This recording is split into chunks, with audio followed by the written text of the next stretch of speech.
Coming up on today's Next Fan Up podcast. One thing you have seen, James, is Vrabel is not afraid to openly cheat.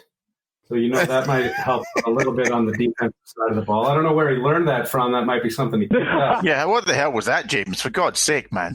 Pull yourself together. Or the other thing you can do is what I used to do with my first wife, which was whoever won whatever particular thing we were betting on had to wear the other person's underpants the next day. which, let me tell you something, she was quite small. Yeah, this one gets a little out of control quite a number of times. Here we go. That's how we start! Yeah, baby! 32 super fans. Where do the reports come from? Did you get an initial? One PodVader. That's football. Every angle of the NFL covered. All that kind of stuff, I get it. This, no question about it, is Next Fan Up. We're going to unleash hell here in December. Hello and welcome to the Week 7 edition of the Next Fan Up podcast. Hey everybody, PodVader here with another arousing set of super fans ready to preview Week 7 in the NFL. We're going to go through all the picks. We got 2 less games, but I'm sure we'll have 2 times more things to talk about. And the guys that are going to help me go through 2 times more things to talk about are our Thursday regulars. And we start with, it's still a battle between the two of you. I'm going to go with James, Eagles James, because he's got the game tonight. Oh, gee, thanks. That makes me feel so much better. I'd like to say it's going to be a good game tonight. I'm just hoping for a solid performance and maybe a victory. That would be the icing on the cake. The next guy is from across the pond, and I'm glad he shared a picture that showed us that people in Scotland are just as dumb as the people here in America trying to drive through puddles that aren't really puddles. That's Neil, our Washington superfan. Yeah, that's true. That's true. Did you start the show by saying rousing or arousing? Because if it was arousing, well, I think we're not going to be able to help you there, Jay. And Tease, the other guy in the background, you can hear him shuffling. We had a great example of how to be a good father. It is our Raider superfan, Monty. Hello, Monty. What's up, fellas? I'm just here so that I don't get fined. Neil stole my arousing joke, so I got nothing. Well, you tend to find I'm a stand-up guy. Bye weeks this week, the Indianapolis Colts, the Miami Dolphins, the Minnesota Vikings, the Baltimore Ravens. Should we go to the breaking news right now, right off the bat? Sure. Why not? We'll talk football right out of the gate. That's a change for us. The Vikings are sending the Ravens defensive end Yannick Ngakoue for a 2021 third-round pick and a 2022 conditional fifth-round pick. This is according to Adam Schefter. Vikings initially sent a 2021 second-round pick and a 2022 conditional fifth-round pick to the Jaguars. I don't understand. First of all, if that was the cost, I know a bunch of teams that could use a Yannick Ngakoue for that particular price, and it certainly wasn't the Baltimore Ravens.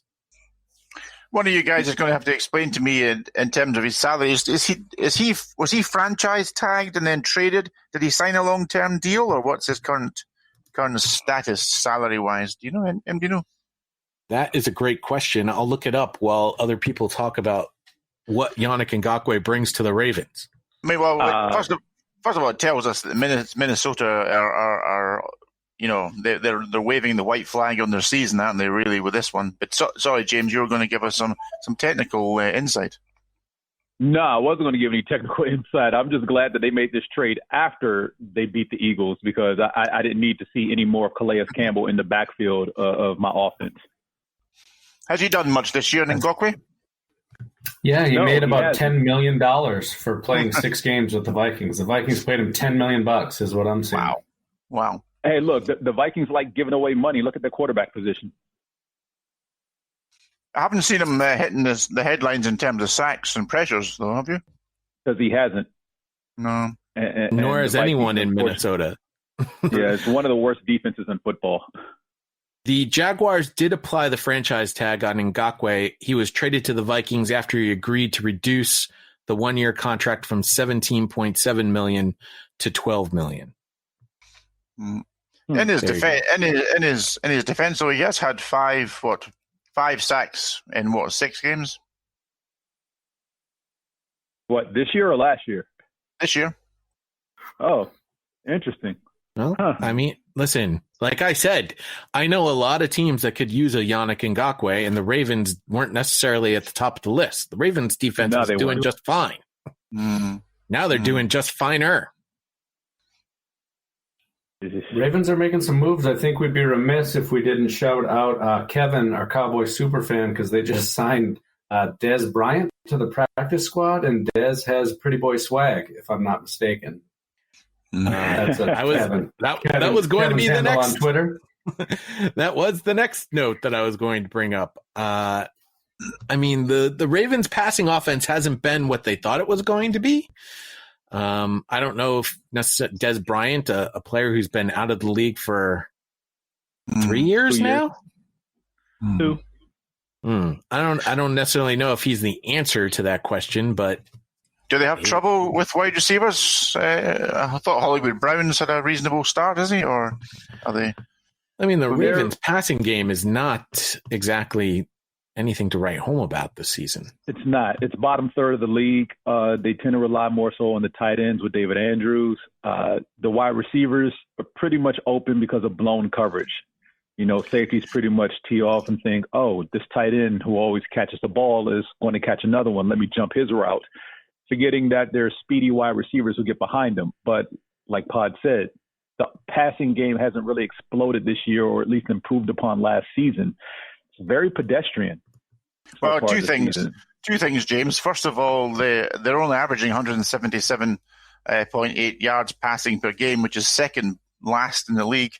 And J1 for you. I think you have to up your 2020 cliches there, because nothing to write home about. Maybe nowadays it's nothing to email home about. Maybe nothing to tweet about. Exactly. Yeah. I don't know who writes home anymore. So yeah, the Ravens. I mean, the Ravens are making moves. The Ravens defense got stronger. Their wide receiving core got larger. But is it going to be enough? I mean, they've traded a third and a conditional fifth. So is this going to be enough to get them closer to which is going to be basically the Chiefs, isn't it? Chiefs and the Titans and the Bills in that conference. Yeah, I wouldn't put the Bills in there. They still have to get past the Steelers in their own division. When you're already one of the top defenses, though, does Yannick Ngakoue really put you over the top? It's just sort of keeps you the same. When you're one of the top offenses, does Le'Veon Bell really put you over the top? Come on now. Well, that's also fair. You always want more. You know, it'd be nice if, some of the great defenses of all times had another great player on their defense to make them lights out. It's just the rich getting richer, basically. The Ravens, 4th in our power rankings. They moved up from last week. They were 5th in the power rankings at 5-1. The power rankings, very strange as we entered the bye weeks last week. They seem to be all over the place. Colts, also on a bye, remained at 12th in the power rankings. The Dolphins moved up to 19th in the power rankings. Crazy Jared has them all the way up to 8, which is crazy. And the Minnesota Vikings moved from 21 to 29. Oh, he put the Giants at 8th. No, he put the Dolphins at 8th. He put the Dolphins at 8th. The Giants. I know a win against Washington is great, but it's not that great. And I want to touch on this for a brief moment here with the Dolphins. They're when they come out of the bye week, Tua is going to be the starting quarterback, and there's a lot of speculation as far as why and how this happened at this point in the season, and what the timeline was initially. And Miami's organization has pretty much been tight-lipped as far as what the original timeline was, but there's nothing out there that's going to convince me that the bye week didn't play a part in this in some way, shape, or form, to which I go to Tennessee and say that this is their fault. Miami's original bye week was for week 11 towards the end of the season. I don't see how they could have done this without the rotation of their schedule, moving games around and shifting a bye week several weeks earlier doesn't affect this decision. If giving him the bye week to get familiar with the team, and granted they're not going to have, that many practices because of new COVID protocols, allows for him to learn the first unit a little better and give him the extra time that's needed, then this is all Tennessee's fault. So the next couple of games that are in play, if the Dolphins somehow win these behind Tua and the coaching staff doing a great job thus far with them at 3-3, blame Tennessee. I thought it was strange too, James, because the news came out after we had recorded the Not a Week 6 recap or the NFL Sound Off podcast. We haven't landed on a title for that show yet, but we talked about Fitzpatrick and how, he fully embraced the role of mentor for Tua. And then the news comes out that Tua is going to be the starter. And we hear Fitzpatrick say he was heartbroken. He thought it was his team. He's not sure if he's going to get another chance to play quarterback someplace else. And it took me by surprise because this was the guy that was on the sideline pumping up the fans for Tua when he came in. It's like, it didn't seem like the same Fitzpatrick we had heard after the game, being all praiseworthy of Tua as it did when he finally lost his job to Tua. Yeah, I absolutely. imagine there's an excellent 2-minute section or 2 or 3 minute section on Good Morning Football today, where Nate Burleson talks about when he was finally replaced in his playing days and the feelings a player goes through. And even though they want to encourage the guy behind you and teach him and help him and see him develop as a professional, even when that moment comes that you're replaced, he said, it still really hurts, even though you know it's the best thing and you've helped guys out. It still hurts just because of the pure competitive athlete that you are. You understand that, but surely this is one of those moves, Monty, where you say, maybe the Dolphins are finally coming around to being an organization who makes good decisions. They definitely have a great coach. I don't think anyone would argue with that, but let's pump the brakes a little bit. Didn't they play the Jets? I mean, I think the next fan up could put together a team that compete with the Jets. Absolutely. And if you're not going to win the Super Bowl this year, why not get Tua in there? Get them some reps, let them, learn. And then if their defense keeps improving, then, make a run next year, because it looks like the AFC East is wide open for the first time in 2 decades. Yeah. Right. Sorry, yeah. Did you say AFC East? Wait, was that is that the conference that you just said? The AFC East? Damn it. I think that's a division, but yeah, don't the Dolphins play in the AFC East? I thought, when you said that the division was wide open, I'm not used to hearing AFC East in that phrase, that those two things don't normally go together. Well, they do this year. And Monty, to your point, the first game out of the bye for Miami is the LA Rams. So you kind of want that extra week for him to get ready against Aaron Donald if, this is a pass-heavy offense, which it shouldn't be. They should really lean on the running backs.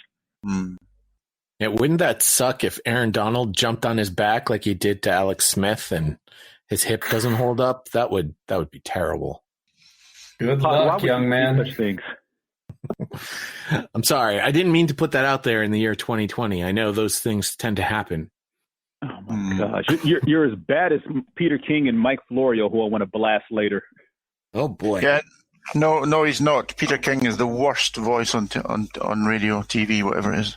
Absolutely can't stand that guy. Yeah, I've got a bone to pick with them when we get to certain games. Jay, can I just go back to the NFL, the trade of Ngakoue?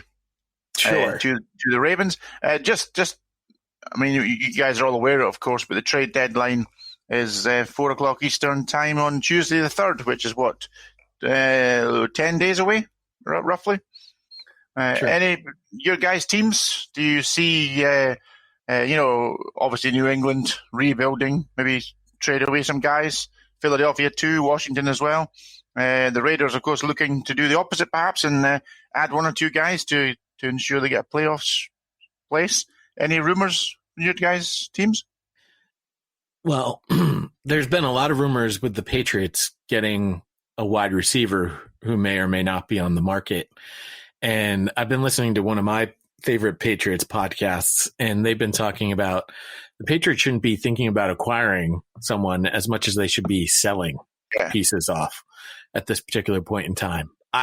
It's a weird spot for us Patriots fans. We don't understand this aspect of football. We are not sellers. We're not third place in the division. What is all this? This is new to us. We don't understand these things. I'm just a simple caveman. Yeah. Cry me a river or cry me a large puddle. So yes. I honestly don't know. I think a lot will depend on the outcome of this week's game for the Patriots if they decide they're going to be buyers or sellers.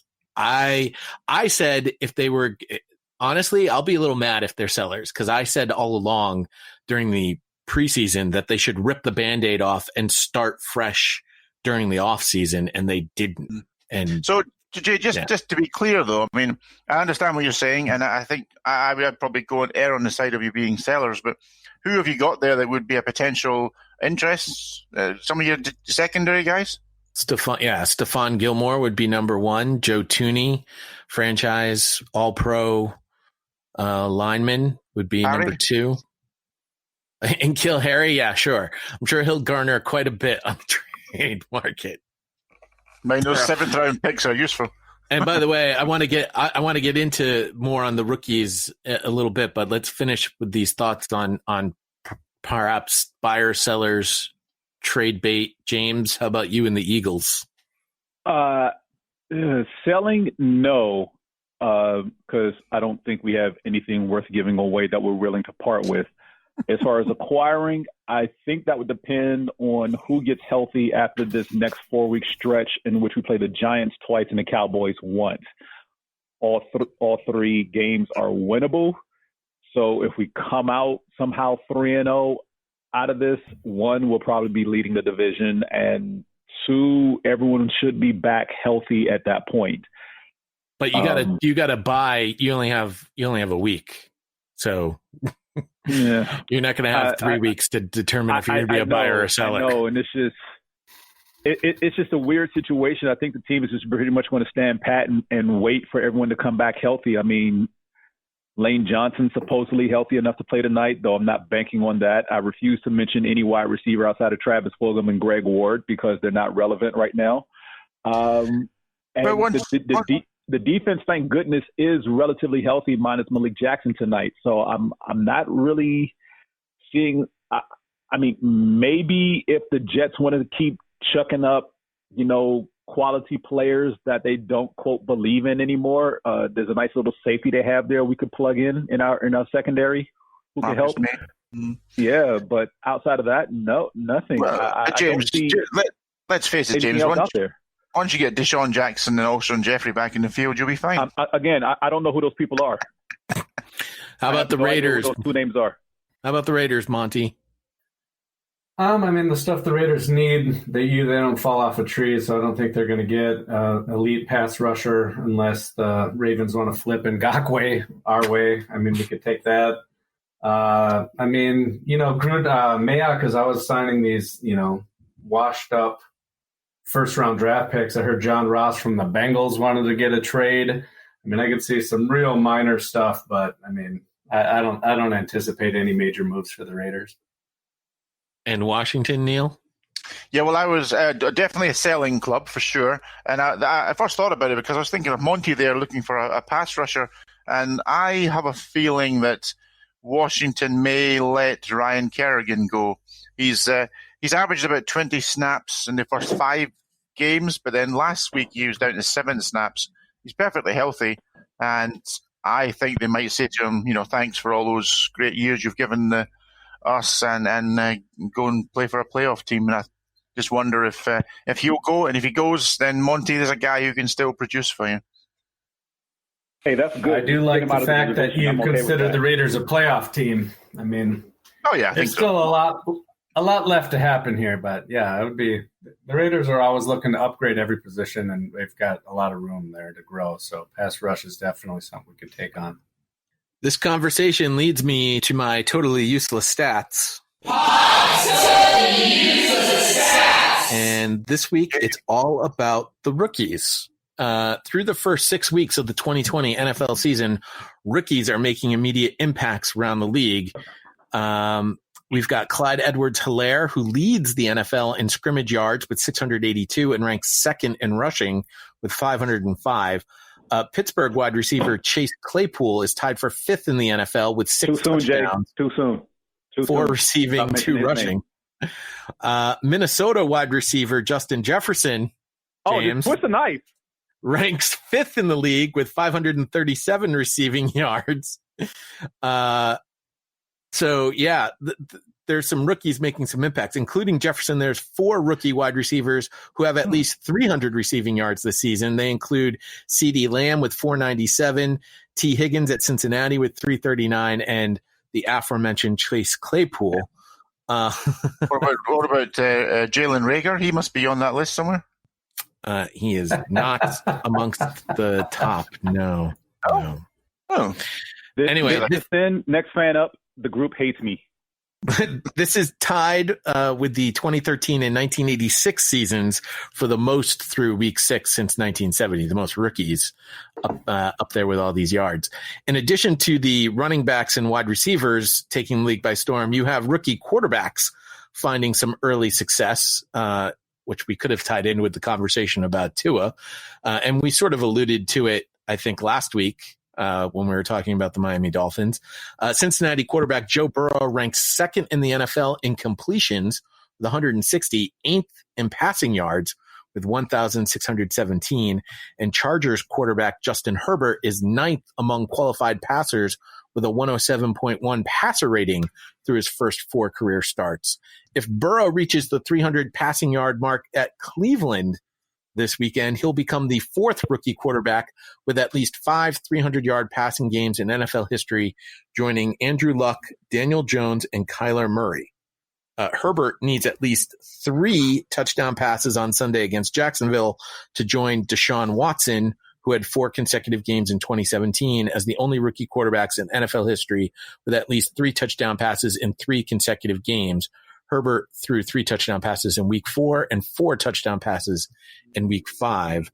And with at least 250 passing yards, Herbert can join Patrick Mahomes as the only players in NFL history with at least 250 passing yards in each of their first 5 career games. Mahomes had 250 passing yards at least in each of his first 10. All of this is saying this is a year where COVID-19 sort of changed the way NFL teams can prepare, both in the preseason and obviously now during the season. And yet the narrative is, well, it's going to be harder for rookies to make an impact because they're not going to be able to get all that preparation time. And yet here we have record number of rookies making impact on the league. So what is the true narrative and what is not?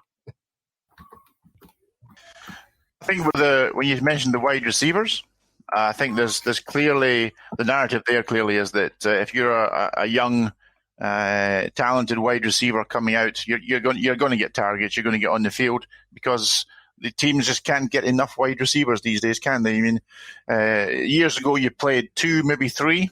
Your third wide receiver got some snaps now and again back in the 80s, whereas now it's now you're looking at 4 or 5 wide receivers.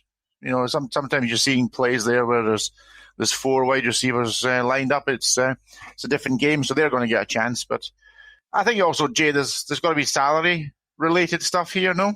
And also a little bit of the way the NFL has possibly transferred its style of play more towards the college style of play, especially certainly on offense, where you are seeing obviously that wide open, almost run and shoot style play in the NFL, and I think that helps all rookie offensive players for sure. I would jump in there too that it just felt like, of all the stuff you had mentioned, Jay, about this being a COVID year, it feels like the defenses really missed the preseason and training camp, and it just looks off. Like nobody's tackling. The defenses look like crap, and So, yeah, I mean, there's a lot of talented rookies jumping in, and I can hear Ken, our Charger super fan, just laughing about Herbert. But I don't know. It's still only been a month. The defenses are going to start picking up and tightening up a little bit. The weather's starting to turn. Like, I know Ken wants to put Herbert as an all-pro already, but let's pump the brakes a little bit and see if things don't, regress back to the mean a little bit here. That is a great point, Monty, because I think you're right. That not only missing the off season, but also maybe not practicing during the season now like they have done with the COVID and stuff. And that can once you start getting tape on guys, then you can start attacking their weak points and then see how they react. It's that sort of cat and mouse game in between offenses and defenses, isn't it? Especially with rookies. Look at Daniel Jones seemed to be off and running last year, threw for 4,000 yards, and this year I don't think he can buy a completion, can he? And another really good example is Baker Mayfield at Cleveland, where he had very encouraging, almost last 8 or 9 games of his rookie season, and we thought, here comes a really good pick he was, and he slowly, as defenses have got used to his play and what to challenge him on, he slowly got worse and worse and worse as the rest of his team has got better and better and better. I would pause a little on that. I think his second year for sure he showed regression, but I think he's getting better. I think he's showing improvement this season. Cleveland, Mayfield. Baker's showing some improvement this season. No. He's still wildly inconsistent. I'll give you that. Baker's wildly inconsistent, but he's definitely doing better this year than he did last year. Pod, understand, he almost cost them 2 of those 4 games they won. Okay, the Colts game really could have gone either way. That's a game they should have ran away with because of Phillip Rivers giving them the game, and Baker tried everything to give it back by not completing wide open passes. So, I mean, look, I shoulda, coulda, woulda. He ultimately won. Look, I get that they ultimately won, but there is something to be said for how you win, because winning in spite of a player's ineptitude will eventually come back to haunt you. Mm. And Neil has a point. The Cleveland Browns have been getting better everywhere else except at quarterback. Yeah. I noticed, especially this year, the offensive line is ranked right up there at the top of the offensive line rankings, and he seems to be more erratic. And look, this is a team that should be focused on running the ball, not trying to pass it. Look, I get that they have 2 all-pro wide receivers in Landry and Beckham Jr., but featuring Baker Mayfield in this offense is not the way to win football games. Mm-hmm. Ground and pound, Kareem Hunt, Nick Chubb when he gets back healthy, the rookies, well, not rookie, but the free agent, who is it that I keep forgetting? The Arrington something? Or the Ernest? I think but Jay, what you have to learn. The backfield and the offensive line and run the ball and let Baker just do play action. There should not be any drop back passes in their passing game. Everything should be play action. Jay, I think you have to just hold your hands up and admit defeat here. James and I support teams in the NFC East. We know what bad play looks like. He's got a point there. Speaking of bad play, I gave you guys a perfect tie-in to Daniel Jones to start moving through the schedule of the Thursday night game, and you went to Cleveland? Yeah, I don't want to talk about tonight's game. So, D'Ernest Johnson, I apologize. That's the third running back there in Cleveland. So, Kareem Hunt, D'Ernest Johnson, and when he comes back, Nick Chubb. Ride those 3 and just let Baker just, dink and dunk, nothing 10 yards downfield unless it's play action, and just lean on that offensive line and run blocking and play solid defense like you've been doing. Plus, we know, Monty. You guys are it's terrible to get a word in edgewise today. You guys are on fire. My God. Jack and Monty, you got to realize that, of course, secretly, Cleveland Browns are James's favorite team. I'm just being honest. I do remember that. And Pod wanted to make Cleveland great again. I'm a consistent listener to the podcast. When Belichick's done in New England, he's going back to Cleveland. The last point I wanted to make about this, and I relate to you, James, as a team that needs a wide receiver. There seems to be plenty of great rookie wide receivers that have shown up, and neither of our teams have any of those players. No, because if anybody remembers our draft podcast, the night of round one, I'm sitting there. Cowboys make their pick of wide receivers. The first three wide receivers all go off the board as planned. Then CeeDee Lamb gets picked, and I'm just sitting there salivating like, yes, here we go. Justin Jefferson. And the card goes in, and the commissioner reads, Philadelphia picks wide receiver. And I'm about to jump off my couch and scream, yes. And he says, Jalen Reagor. And it felt like Kano's finisher from the first Mortal Kombat, where he just reached in my chest and yanked my heart out and held it up aloft and was like, ha, this is what the football gods have done to me, because now I get to watch Justin Jefferson light up opposition, albeit in losing fashion. He's had like over 100 yards in almost every game he's played, or at least caught passes, multiple passes in, and Jalen Reagor has only played week one. So, yay. All right, I think the audience has heard enough of us talk football. Let's talk prognostication football. The Pigskin Pick'em, although they probably don't want to listen to my picks, because I had the worst week ever for straight prognostication. My fantasy teams were all trash. I only got 7 picks right straight up, 5 against the spread. Vegas is killing me. Against the spread, I'm doing terrible. Power Rankings had 10 correct, as did 6 others. That was best in week 6. So congratulations to all of you. Monty, you were one of those who had 10 right last week. Good job by you. Yeah, it's a bloodbath out there, Pod. Don't beat yourself up. It's tough. Your terrible Patriot team destroyed me in the Eliminator, so thanks for that. You too? I was going to mention there are only 3 left in our Eliminator, being Dozer, Niner, Gary, and these picks stink. So congratulations to you 3 as you continue to be perfect in your locks of the week. I did get my lock of the week right, correct? Bob has joined us from Northport, Florida. Hello, Bob. How are you? Bob remains muted, so he apparently is just here to listen. All right. Thursday Night Football. We did a whole Thursday Night Football preview. You can catch that wherever great podcasts are heard. Crazy Jared was not so crazy talking with Eagles James about the game tonight. The Giants moved up from 31st to 30th in the power rankings. The Eagles have fallen to 26th. Vegas has the Eagles as 4.5-point favorites. James has already done a full breakdown, but is taking the Giants while the rest of us are taking the Eagles. I'm guessing, James, you're trying to do the whole reverse psychology thing here? Whatever works, Pod. I'm just happy that last week Carson Wentz didn't throw any interceptions. The first time this season he had a game, he threw 0 interceptions. I take that as a moral victory in which there are none of in football, but he still fumbled the ball away. So still had a turnover. I'm waiting for that turnover-free game. Bob, what's going on? I see you're unmuted now. Yeah, I'm just sneaking in for a little bit real quick. I'm studying for my boards exam tomorrow. So, but I also have ADD, so I figured I'd pop in and talk football. Yay! Oh, there you go. That is Rob, our Buffalo Bills superfan, the team currently in first place in the AFC East. It's again, that phrase doesn't go together, Monty. It doesn't work. It's not natural to say that.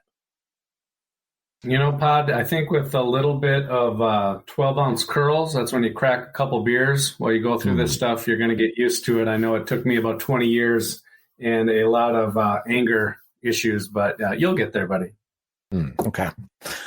Let's kick off Sunday. It's the Detroit Lions at the Atlanta Falcons. The Lions move up to 21st in the power rankings. The Falcons also move up to 27.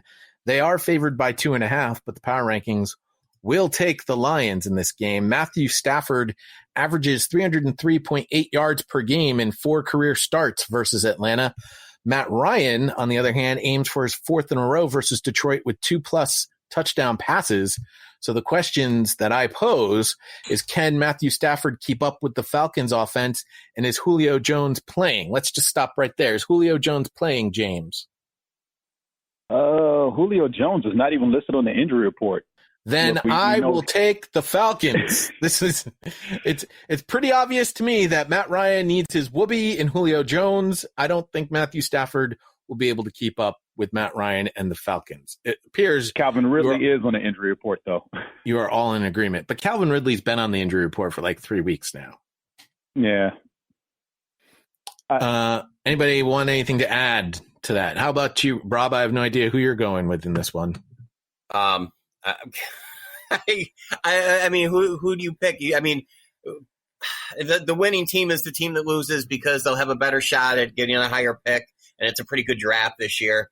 But I mean, for fantasy football, I think is the only reason why this game would matter. If we're being completely honest about it. Coach Watch. What's that?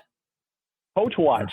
Does Patricia get fired if the Lions lose this game? Matt Patricia may get fired at some point.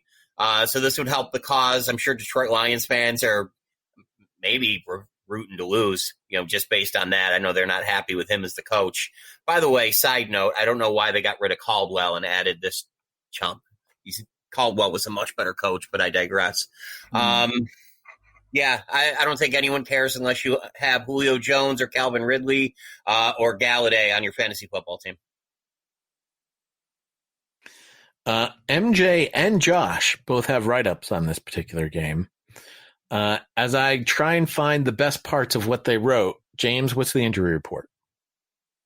For the Falcons, also in the injury report, Dante Fowler Jr. and Tack McKinley, along with cornerback Kendall Sheffield. For the Detroit Lions, wide receivers Danny Amendola and Marvin Jones, center Frank Ragnow, and cornerback Desmond Trufant with defensive end Trey Flowers. So some big names on the injury report for both squads. MJ writes, again, that he feels the players wanted to win this game for Quinn, which I don't necessarily – I don't agree with that. I don't think that's true. Sorry, I'm not buying it. He adds that with Raheem Morris as head coach, he had final say over plays that the defense would run. There was a change in the special teams coaching staff. There are definitely some other factors involved, but those are the ones that I think are most important. And I would say that the second part I agree with. I think whatever Dan Quinn was doing to overrule Raheem Morris on the defensive side of the ball had a factor in the way that defense played in that game. That and the fact that historically teams that fire their head coach do well with the interim coach for some strange reason. Paul, I don't think that was a factor last week. They were playing the Minnesota Vikings, and Kirk Cousins' first pass of the game was picked off. So I think that had more to do with Kirk wanting to lose the game than them actually playing better defense. Let's see here. The offense was aggressive. That was key. There were a number of 3rd and 4th down conversions that were instrumental in the Dirty Birds securing a victory. Going into this week's game, to be quite honest, we need to go into the game with the Lions with the same mindset. While the Lions do have some key players on offense and defense out due to injury, the Dirty Birds still have to aggressively game plan for this week. Cannot afford to make too many mistakes in securing win number 2. Dirty Birds 35, Lions 24. Josh retorts. Lions enter this matchup in a prime letdown spot. Atlanta is the field goal home favorite. Very fair as the Falcons are 1-0 under their interim head coach. Lions coming off a bye last week to stomp a questionable Jags team just south of Atlanta. Defense showed up last week, but it was against a bad Jags team. I'm not quite buying in just yet. Having an extra week to scheme against Jacksonville, yeah, we better have won, or it was bye-bye Matty P. Hope they keep it up, especially Amani Oruwariwari. Luck with that one. He's been awesome with Darryl Roberts also playing well. The offense will likely run the usual effective first half act, followed by the run-heavy slog instead of going for the kill shots. Well, they did throw one deep ball in the fourth quarter last week, but still ultra-conservative. Playing this way can get them in trouble against Matty Ice, Julio, and Ridley, who are known to put up points in a hurry. I'll pause there. But this has been the Falcons' problem. They get up quick, and then they go to the ultra-conservative attack and allow teams to come back against them. I haven't seen anything about if the Lions can come home this week, but I like them to win if they stayed down south. Either way, this upcoming stretch of schedule through week 12 presents big opportunity. They won't have a successful season if they don't seize it. Then we'll be competing with the Dirty Birds for a new head coach. Detroit 27, Atlanta 28. Ooh, that's a crazy score. I feel like we spent way too much time on a game that's terrible. So let's move to another game that's going to be terrible. The Buffalo Bills at the New York Jets. Oh, gosh. Bills fall to 9th in the power rankings. Jets are 32. Bills are favored by 13. They have won 2 of their last 3 versus the Jets, including a 27-17 win in September. When you struggled the past 2 weeks, Rob, nothing like the Jets to help you get things back in order. Already locked the Bills this year. Otherwise, I'd make them my lock of the week. Vegas did put that number, though, right where it's going to hurt me because I don't like double-digit numbers, even if it is the Jets. I'm going to take the Bills, obviously, but I don't. 13? Can you score 2 more touchdowns? They kind of have kind of the same deal as some of these other teams where they, their first 4 weeks of the season they went up, reasonably big, and then the other team kind of came back at the end. They don't have that, cutthroat mentality quite yet. So I think I saw the line. I thought it was a little high, to be completely honest with you. I could see, a 10-point game. Anything more than that, I'd probably be a little bit surprised at just because of the style of play that the Bills run. James, Sam Darnold's back at practice. Yeah, he's back at practice, but who cares? It's the freaking New York Jets. New York Gates is still the head coach. The injury report is irrelevant in this game. The Bills could find backups in the street, CFL cast off, and still win this game. No one. Rob's here on the call, and he took umbrage with me during the first month of the season about his quarterback, who was playing lights out at the time. And I said, pump your brakes. The season's not over with. He wanted to put him in the Pro Bowl and MVP conversation. Well, everyone makes the Pro Bowl. Hold on. Let me finish. And to your point, for the season right now, after 6 games, he is 67% completion percentage, over 1,700 yards, 16 touchdowns, only 4 picks. That's great, but 3 of those 4 interceptions were over the last 2 weeks, and I have problems with those last 2 losses because they looked bad, especially when you throw for 27 yards in the first half against the Kansas City Chiefs, who have a good defense but not great. There should have been better play from your quarterback than that. And the game against the Tennessee Titans was beyond abysmal because if you told me one of those teams couldn't practice for almost 2 weeks, I could have swore it was the Tennessee Titans, but the way that game played out looked like you all hadn't practiced in 2 weeks. So what's going on with your squad here? Well, to be fair, they're 4-2. Yeah. The 2 teams that they lost to are combined 10-1. Tennessee's still undefeated. They won this week. Like you said, Josh Allen's still throwing for 67% of his passes, which is fine. The game against Tennessee, the first interception literally bounced off his receiver's hands. Can't do anything about that one. And the second one was kind of bad. I'll give you that. But he threw for 65% of his passes in the game against Tennessee. So, it is what it is as far as I'm concerned. It's not like they were playing tomato cans the first 4 weeks. 3 of their 4 teams that they played are 500 or better in those weeks. So it's not like, granted, they did play the Jets, but Miami, who's 3-3, he lit them up for over 400 yards and 4 touchdowns. I think that Monty would agree with me that Josh Allen had played reasonably well against the Raiders on the road. And if you watch the LA Rams game, the second half got a little funky, but the first half he was a little funky. That second half went sideways, sir. Wow. But I think if you look at the start of the season at the Bills schedule, and you say the first 6 games, you come out at 4-2. I think most people would say 4-2 to be fair. And they've got a couple of patches coming up, haven't they, this week and next week? So watch it there. They'll be 6. They'll be 6-2, and honestly, 6-2 halfway through the season. That is absolutely ideal for a playoff team. But all I'm saying is, I just did look, and I'm not trying to trash your quarterback in any way, shape, or form. I think he's a solid kid who's going to be very good down the road, but the hype train early in the season, I just wanted you to pump your brakes a little bit. But if you saw in the Slack chat, I literally said I didn't think he was a top 3 quarterback. I said he was more about a top 10 to 12. He won AFC Player of the Month. So if you wait 2 weeks and you have 2 terrible games, sure, you can go back and play armchair quarterback. But 2 weeks ago, I forgot you that won player, AFC Player of the Month. I missed he was 4-0. The month translates into playoff wins. This wasn't a conversation about playoff wins. Now you're moving the goalposts, James. We were talking about 2 weeks ago someone was playing at an MVP caliber clip, and now you're talking about playoffs. I see what you're doing there, but let's be fair. All right, let's be fair. Bills are going to thrash them. Let's move on. Agreed. Cleveland Browns are at the Cincinnati Bengals. Oh my God.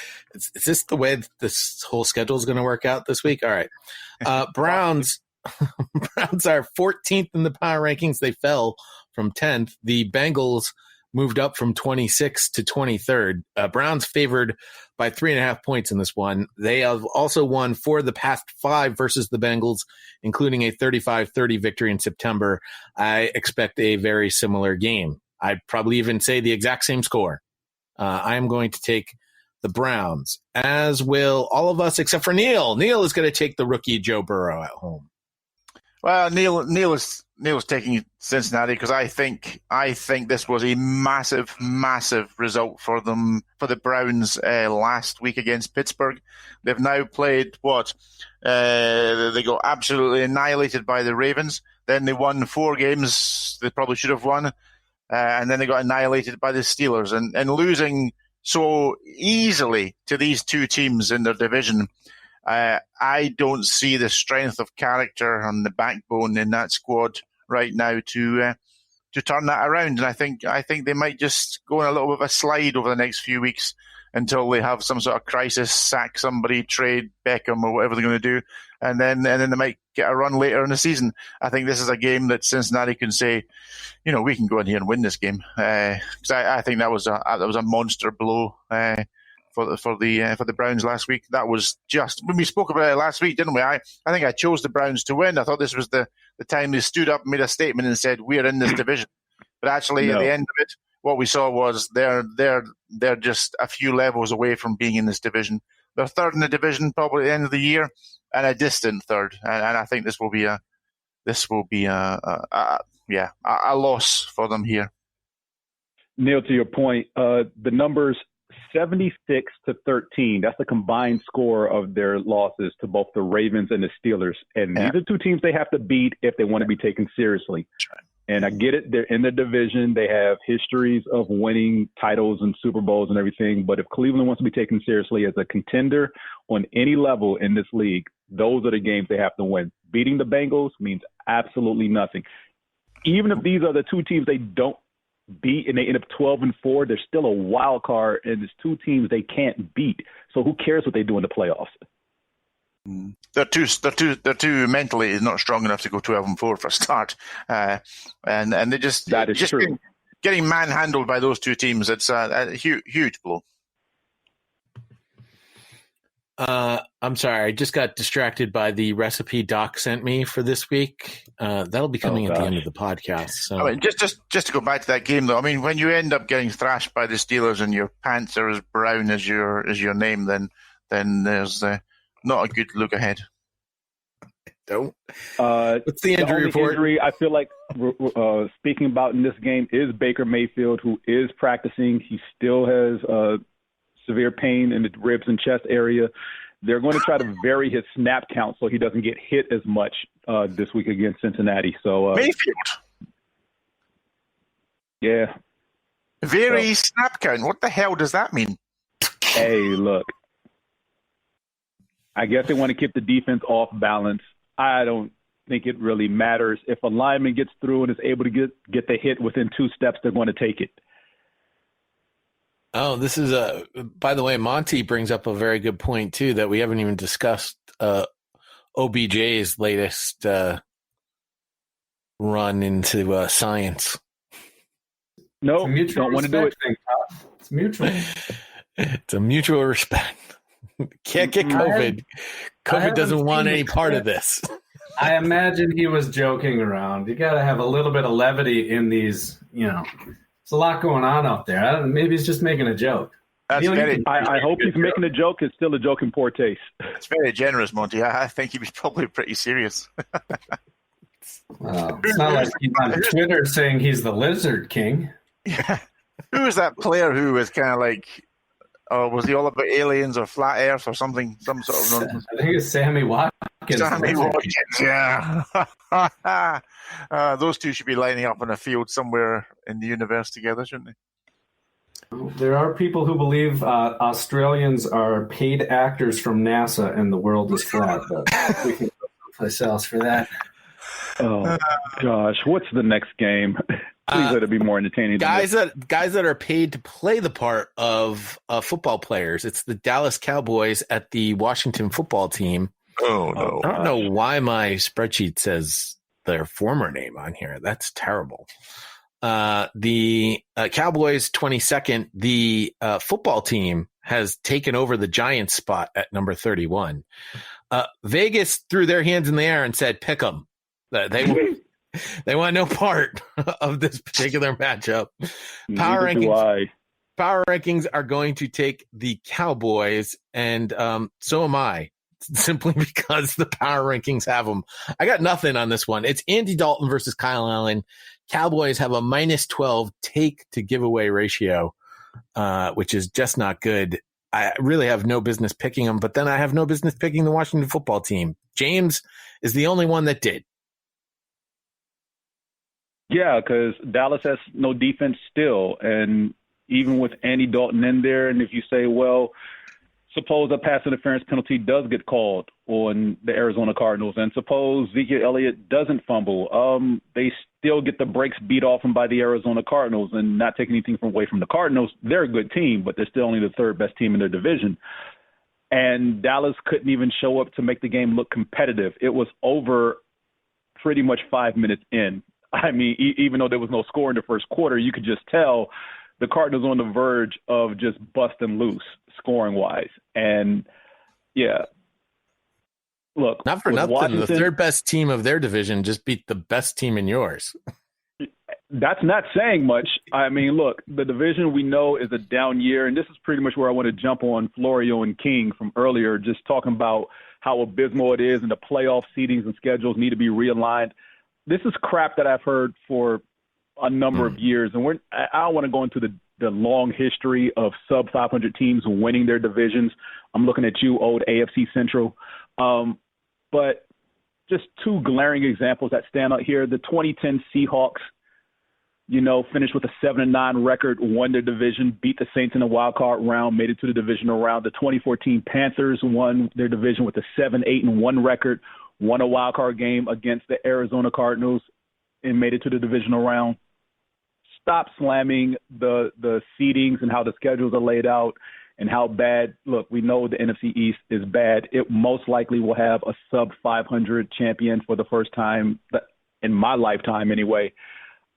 It just is what it is. Complaining about a team who could be a potential wild card with a better record, not getting into that, I say win your freaking division, no matter how good or bad it is, if you want to get in the playoffs, because that's the only guaranteed way. And this whole thing about if you have a losing record and win your division, you shouldn't get a home playoff game, shut up. Winning your division, the reward is getting a home playoff game. That's why you try to win your division, so you can play at home at least one game. So this I was against the expansion of the playoffs. I didn't think we needed another wild card team. We don't need another wild card team, and I agree. Again, win your division. I don't want to hear this whining about, we were 10-6, but this 8-8 team got in because they won the division. Yeah, keyword, won their division.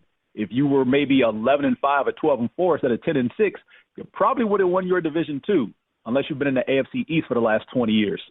But and for all these pundits that are saying let's get rid of the seeding, well then let's get rid of divisions. Let's just have 1 through 32. Bang. All right, you're done. Top 16 get in. Yeah, so I hate all that talk like that. I've never liked it. Look, you're going to have years where the fourth division winner is going to be anywhere between a 7 and 10 win team. That's going to happen every single season. It's just a matter of which division of the 8 it's going to be. It's always been that way, even back when it was 6 divisions. And heck, while we're realigning, why don't we just create our own Premier League of European club? Oh, wait, that's a different sport. But I just thought I'd throw some shade in Neil's direction. It's the same sport. But yeah, I'm only picking Washington because Dallas has no defense, and Andy Dalton looked horrendous on Monday night. So, yeah, look, if Kyle Allen can't get right against this defense, then we'll see Alex Smith next week. Will we see Alex Smith this game, Neil? Well, I don't know. I mean, Allen's already been hurt in one game, hasn't he? And Smith's the backup, so there's a chance he might get it. But Dallas has not been known for its pass rush this year, so he may get a clean game. I think Dallas will win the game. I think they can probably score more points than Washington.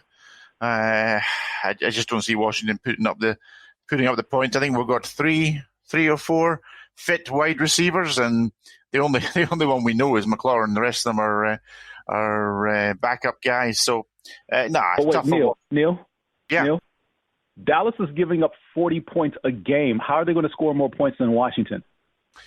We usually score about 40 points over the best part of 6 games. So I think the chances of us doing much. I get your point, James. Their defense is historically bad. And okay, let's say Washington puts up, 24, 27 points, which would be a miracle. Then I still think Dallas can put those points up. I can't see Elliott having as bad a game as he did against the Cardinals, where he was just dreadful. Well, with the one exception that there's major offensive line problems for the Cowboys in terms of injuries. Yeah, that's fair. Mm-hmm. That's fair. I've already said it in the channel. We're spending way too much time on this game. Yes, we are. I don't really care, to be honest. If we win or lose, I don't know. It could be 1 week closer to Trevor Lawrence. Who knows?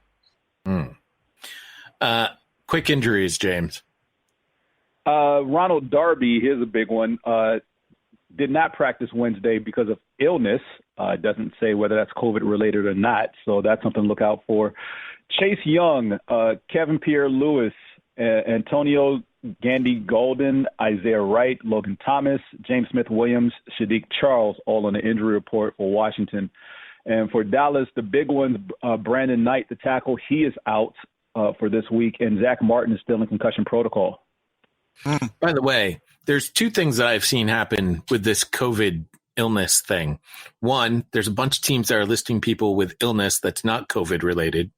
And 2, there are teams putting people on the COVID list that don't have COVID. Yeah. Like, what's going on here? I thought this was all supposed to be monitored. I can say for the ones who were put on the COVID reserve list, they're getting back test results that initially come up positive, but then turn out to be false positives. And it's just a precaution. Because if you notice, the guys going on that list now are going on and coming off within the span of 2 to 3 days. Yeah. I also we'll get to it later, but it also has to do with contact tracing. So if you are exposed and at risk, they're not going to charge you a roster spot if somebody's got to sit out for 5 days. But not like that's going to come up a little bit later. Good point. Right. To what we probably thought was going to be a better game before the season started, the Green Bay Packers are at the Houston Texans. The Packers fall to 6th in the power rankings. The Texans are 25th. Vegas has the Packers as 3.5-point favorites. The former number 1 scoring offense looks to get back right versus the number 30 defense. I think that sounds just about right. I will take the Green Bay Packers in this one. Again, Neil, you are all alone on the island, taking the Texans. Yeah, I didn't like what I saw from the Packers last week, and of course, there was only the 2 games on the late slot, so we saw most of this game. I saw them getting carved up by Brady, and offensively, I don't know what. I didn't see anything particularly special from the Buccaneers defense. I mean, you guys may have done so, but I didn't really see much, and they just looked way off on the offensive side of the ball, the Packers. So I'm a big fan of Deshaun Watson, so I quite like seeing him play. So I just kind of went with the home field advantage there. Monty, you got the Packers. Monty must be doing some fathering. Oh, there. I got the Packers. I think it's going to be a closer game than you think, though. I think Deshaun Watson is awesome. Texans defense isn't as good as the Bucs defense. All right. How about an injury report? Let's do something different for a change and just get through these. I'm gonna keep this one sweet. I'm not going to run down all the names on here, but every single linebacker on the Packers roster shows up on the injury report. So those I will name: Cal Barnes, Zadarius Smith, Rashawn Gary, Preston Smith, all on the injury report. All of the injuries not listed, so we have no idea what's going on there. They're all questionable, so I expect them to play. For Houston, the biggest name I see here, Laramie Tunsil, is questionable, along with Saneo Clemente. So that's two offensive linemen who are banged up, which doesn't bode well for an already still banged up and porous offensive line in Houston. Jordan Atkins, the tight end, has concussion symptoms, and John Reed, the quarterback, is questionable as well. All right. The Carolina Panthers are at the New Orleans Saints. Now, record-wise, 3-3 versus 3-2, you'd think this would be a good game, but the Saints are ranked 8th in our power rankings. The Panthers are 18th, and Vegas has the Saints as 7.5-point favorites. It's the Teddy Bridgewater revenge game. Drew Brees has averaged 303.8 yards per game, 31 touchdowns, and 10 interceptions in 13 career home starts versus Carolina. Aimed for his third in a row versus Carolina with 3+ touchdown passes. I've locked the Saints in for this one. This one will not be close. This is one where I think Vegas could have made this a 13-point number, and I'd still give the points. We are all taking the Saints. Yeah, and I'm cautiously taking the Saints because I don't think this is as much of a slam dunk as you believe it is. Remember the last time the Saints played a game, Michael Thomas was supposed to come back from injury but was suspended by the team for punching another player in practice. Now, while they had the bye week last week and they had limited practices, he sustained hamstring injury. So while he is slated to play, he's not going to be full go come Sunday. And that could pose some problems. Not to mention the Saints defense, not that good. The Carolina offense has been playing well the last couple of weeks, despite the loss last week to Chicago. I think they can put up some numbers and keep this game close. So while, I am taking the Saints, I could have easily taken the Panthers in this one. There's not a lot that gives me hope to say the Saints are going to win this one as a slam dunk and run away with it. The Panthers are not that good of a team. Saints are coming off of a bye. I think that's a safe lock, Pod. And I think Mike Davis is a little banged up. Teddy Two Gloves isn't very good at I think this is an easy one. Mike Davis is banged up, undisclosed non-contact injury. So they haven't said what it is, but he is listed as questionable for Sunday. Interestingly, though, the Panthers are ranked one place higher offensively than the Saints. And the Saints are usually right up there in the top 2 or 3, aren't they? Mm-hmm. Yeah. And a lot of that has to do with Michael Thomas missing 2 games. Michael Thomas being back, much like I said with Julio Jones and Matt Ryan, Michael Thomas being back for Drew Brees is the best thing for Drew Brees. The Panthers had a pretty soft schedule, too. I don't think they're stats are for losers. They have been surprisingly united, though, as a team. You've seen a really solid team performances from them week in, week out. And you wonder what's going on with the Saints. Michael Thomas, for the first couple of years, he was like the model professional. Then he got paid, and he's gone absolutely nuts. Well, he's a wide receiver. That's usually what happens. I believe he's got wide receiver disease. Yep. He's under a lot of stress. He doesn't have a teammate like OBJ making jokes. I mean, come on, Next. Speaking of losers, not this game. It is the Pittsburgh Steelers at the Tennessee Titans, the final of our 1:00 games. Both teams undefeated at 5-0. Titans 3rd, Steelers 5th. Titans are favored by 1 point. I don't know how in the world this game didn't get flexed. Are you kidding me? What are they thinking putting this at 1:00? It is only too early for flexing. I was going to say it still might become the Sunday night football game, so let's not jinx it yet, Pod. It's a little late for that. It is only the 6th contest in the Super Bowl era, and just the 8th overall NFL game matching undefeated teams in week 7 or later. And the reason why that's important is because the winner of this game has gone on to the Super Bowl and all of those other matches. The Titans, 422 yards per game, ranks 2nd in the NFL in total offense, while the Steelers, 285.2 yards allowed per game, ranks 2nd in the NFL in total defense. So in essence, this is a game of offense versus defense. It's a classic, Neil. I know you love the offense versus defense. 10 Steelers this season. 10 Steelers this season have at least one sack. That is amazing. Led by Bud Dupree, who has 5. TJ Watt has 4.5. They are tied for second and fourth, respectively, in the league. In the AFC. 7 Steelers. Again, 7 Steelers have at least one interception. Another amazing stat. 7 Steelers have at least one interception. And they are led by Steven Nelson, who has 2, which is tied for third in the conference, which just shows you that interceptions are tough to come by. But 7 Steelers have gotten at least one. Titans rank second in the NFL with 3 giveaways, while the Steelers rank tied for third with 4, including the postseason. Derrick Henry has gone 321 consecutive touches. That's 304 carries, 17 receptions without a fumble. Pittsburgh running back James Conner has gone 198 consecutive touches without a fumble. Tennessee tied for the league lead with a +6 turnover ratio. Pittsburgh has a +5 everything about this game is like game of the year status, and it's kicking off at 1:00. And honestly, I believe it comes down to whichever team has the ball last.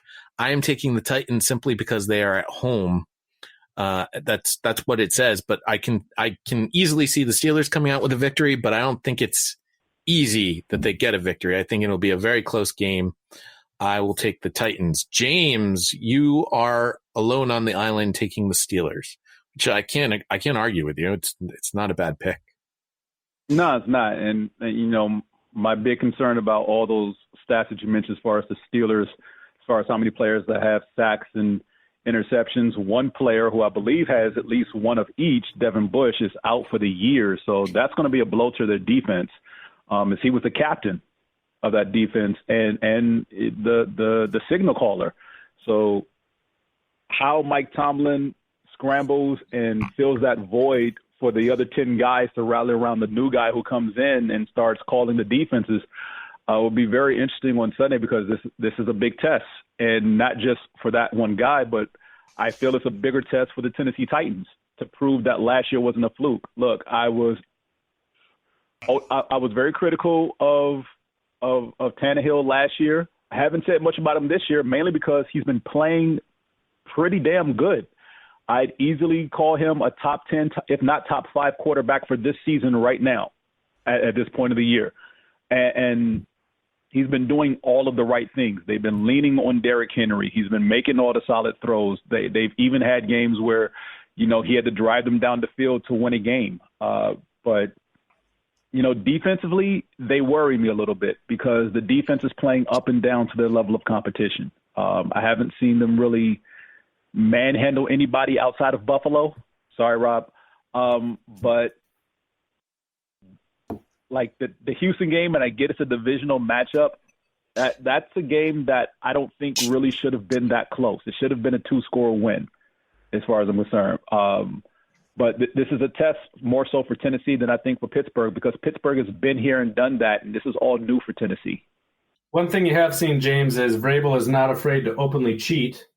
So, that might help a little bit on the defensive side of the ball. I don't know where he learned that from. That might be something he picked up. Vrabel does know how to take advantage of all the rules, because they did point out, and I saw that the last 2 weeks, that he purposely sent the 12th man out there on defense to stop the clock. I'd like to point out that's not cheating. If it's not in the rule book, it's not cheating. I've seen a lot of NBA players flop, and that's not technically cheating either, but it's Bush League, man. If you can beat me. You don't need to be weird about it. Yeah, but then been there, done that. Was the Tennessee Titans not in the playoffs winning games last year? Am I mistaken there? I think this is game of the week. This is what we should have been talking about, not the Browns or the Giants. That is true, but again, that's last year. Pittsburgh has had a longer sustained history of success in these types of matchups than Tennessee has. Well, I mean, Tennessee hasn't been around that long. I mean, they were the Houston Oilers before all of this. I understand, but even if you go back, say, 5 or 10 years, who's had more key matchups like this, Tennessee or Pittsburgh? It's not even close. I get it. And the other thing to note here is Ryan Tannehill is having a heck of a season. Yes, he is. Again, I said that. Oh, well, I wasn't paying attention to you. Neil, you want to throw some fuel on this fire? Oh, well, I'm really looking forward to seeing the battle of two of the best coaches, I guess, in the NFL right now. I think Vrabel has certainly earned that title with the last couple of years. He seems to be doing just a terrific job there in Tennessee, and because the Steelers are. I mean, they're always there or thereabouts, aren't they? I mean, they haven't done a huge amount, James, really, in the last few years. They sort of get to sort of playoffs, and then they get humped by the Patriots, which might not happen, of course, this year. But I'm really looking forward to it. But I think James nailed it earlier on with his injury report, and I'm really looking forward to seeing how they cover up for the loss of Devin Bush, because he really has been a transformative player for that defense in the last this is his second season, isn't it? Fantastic. Yeah, second season. He was a rookie last year. Yeah, real shame to see him go out. What a great player. Here's a tease for tomorrow's Superfan Friday. Jordan, our Titan Superfan, recorded a Superfan battle not with Greg, our Steelers Superfan, but his girlfriend, Cecilia, who happens to be a Steelers fan. And by the way, Cecilia, 100,000 times better than Greg, as I've already listened to it. But I will also tell you, Jordan is putting Vrabel up for Coach of the Year. Yeah, good shout. At this point, I can't argue against that. No. I really can't. Did you mention the loss of the left tackle for the Titans and your injuries? No, we actually didn't do the injury report. Yeah. We mentioned it on Tuesday, but yeah, Taylor Lewan is out for the year. Other names showing up on Tennessee's injury report for this week. Pod, you'll love this. More illness-related names. Michael Pruitt, the tight end. Isaiah Wilson, the tackle for the Titans. Jonnu Smith is nursing an ankle injury. Daquan Jones is listed as questionable along with Jadeveon Clowney. Other Steelers showing up in the injury report include fullback Derek Watt, wide receiver Juju Smith-Schuster, and center Marquise Pouncey. You would think with the way that COVID ravaged the Titans that they'd get all the illness out of their system at this point. Well, according to some orange turd, once you get it, you get rid of it, and then you're immune. Hey, at least there's been a Juju sighting. I haven't heard much from that guy in the past couple of weeks, so it's good. Yeah. Good to know he's still out there. 4 o'clock kickoffs, gentlemen. We have 4 o'clock games. I'm going to have the greatest bath on Sunday night watching this. 4 games. It's going to be the bubbles are going to be just fantastic. There is not one of these 4 games that couldn't have happened at 1 o'clock. We'll get there, but the game of the stupid week is as the networks put it, the number 1 network team on CBS, Nance and Romo, are going to be at Niners Patriots, which is ridiculous. That's really terrible.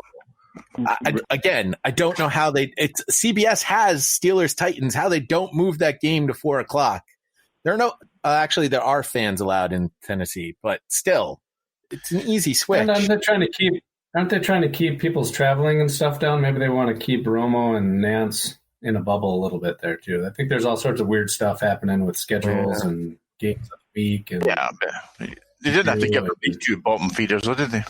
Yeah, it's terrible. But we're not at that point yet, because the first game that kicks off at 4 o'clock is the Seattle Seahawks at the Arizona Cardinals, 5-0 versus 4-2. The Seahawks are number 1 in the power rankings, although for a short time I thought they were going to drop a spot. So I'm very glad that we got a couple more super fans put their power rankings in. Cardinals 15th in the power rankings. Seahawks are favored by 3.5 in this one. Pete Carroll, in games after a bye, has an NFC best 7-3 record since he took the reins of the team in 2010.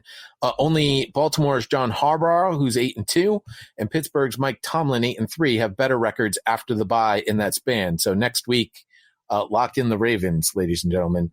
Quarterback Russell Wilson, in games after a bye, has a 6-1 career record, which is the NFL's best mark by a starting quarterback since he entered the league in 2013.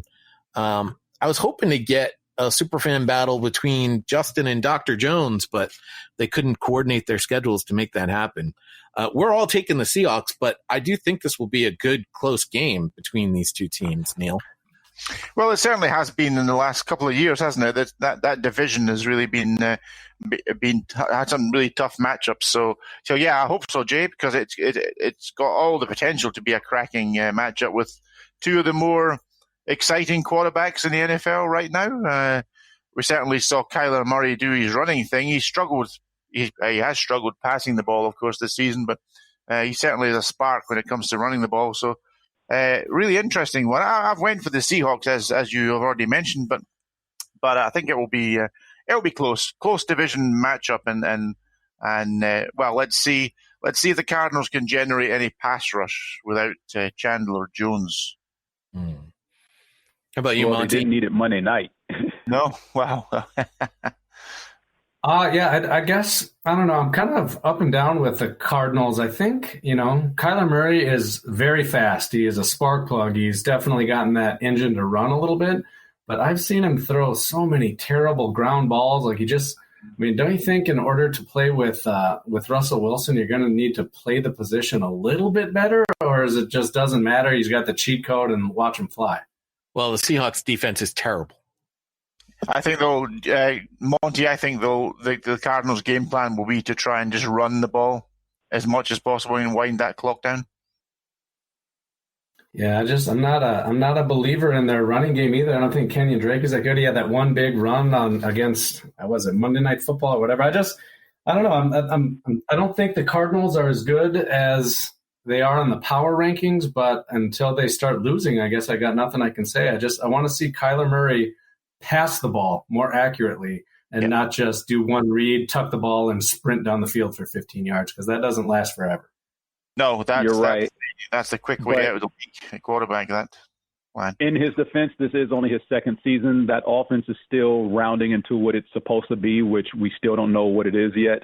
The ground game actually is solid for them. I'm not going to say it's the best in the league. It's clearly not, but it does what it needs to do to keep them moving the ball downfield. It's just that when they cross the 50, they got to find a way to either get to the red zone and score touchdowns, but they can't keep faltering. I think that's where this team struggles. You look at Monday night's games, like you said, two of their touchdowns were over like 60 yards. They had an 80-yard bomb, and I think the Kenyon Drake touchdown run was something like 67 yards. So when they cross the 50, sometimes this offense stalls. And I want to see more. And Murray didn't play great. He only completed 9 passes on something like 23 attempts, which is that's beyond tragic. He's had better games this season. This is the test for them. It's not just this. It's this game and the 3 after it, because they play the Dolphins, the Bills, and the Seahawks again after this week. So this is pretty much the make or break point for their season as far as whether they're going to be a wild card team or not. If Bill O'Brien hadn't given them new Coppins, I don't know where this team would be. I mean, if they were to become a wild card team, I think you got to consider Bill O'Brien as coach of the year for the Cardinals. Nice. I'm about to speak out of both sides of my mouth here. Not for nothing, the Cardinals are 4th in the league in terms of point differential. However, they've played the Redskins, Lions, Panthers. Hey! You used the R word again. Sorry, the football team. Jeez. They're also 4th. Arizona are 4th in the league in rushing as well, Jay. You can add that to your stats. Sure, why not? Okay, so they are top 5. I apologize for that. Do we have an injury report on this one? James, big name for the Seahawks would be hold on, Neil. Jamal Adams, and let's see. Jamal Adams has an inner thigh injury thing still going on. Will Disley, the tight end, has an Achilles injury. He was limited. Carlos Hyde, the running back, is still nursing a shoulder injury. Mike Iapata, Damian Lewis, Brandon Shell, Dwayne Brown. You know what? Just the entire offensive line of the Seahawks is on the injury report one way or another, all questionable. They should all play. On the Cardinals side, big name DeAndre Hopkins didn't practice due to an ankle injury. Other names showing up: Jordan Phillips and Kyle Pitts. Neil, can you just say that word once for us, James? Just once. The inner thigh. It's the inner thigh area, right there. There's one word that makes that phrase shorter. Well, I think we can. In my mind, when he says inner thigh, I can imagine James rubbing his groin. I can't stand you, Neil. You can hear it in his voice, can't you? What's the next game? Inner thigh. In a bathtub with a lot of extra bubbles, I think that loosens up the inner thigh muscle a little bit. Neil, can you confirm? I think he's just turned on the jacuzzi jets. Chiefs, Denver Broncos. Thank you. Chiefs are second in the power rankings. The Broncos are 20th. The Chiefs favored by 9.5. Chiefs have won the past 9 meetings. This could easily be a lock of the week. There's really not much to add here. I mean, the Broncos are terrible. The Broncos are terrible. That being said, didn't they just beat? Who did they play last week? I don't know. The Broncos are terrible?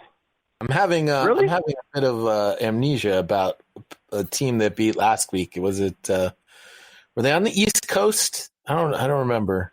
But Jay, Broncos defense must be pretty good. Yeah, I'm going to say seriously, Jay. On a serious note, you've got to give us something about the Denver defense because it looked from what I saw to be pretty good last week. No, I don't have to give you anything about the Denver defense. What I can give you is the Patriots had no offensive line and they have no wide receivers that can get open. The Patriots. But you want to hear about how the Broncos are incredible. Well, you can't because the Broncos got to play a team that's played pretty poorly. It's just that easy. The Broncos defense looked great against a team that had no playmakers and no offensive line. Don't be a sore loser. You're going to have to get used to this now, so you better change it. That's not being a sore loser. That's me being realistic. I mean, the next game is about my team, but I mean, if you want me to get into some of these aspects of it, I mean, you've got your all-pro left guard who's never snapped the ball starting his second game at center. Can you do us a favor? Can you do the listeners a favor? And when you edit the pod tonight, put some sort of like really desperately depressing violin music over that.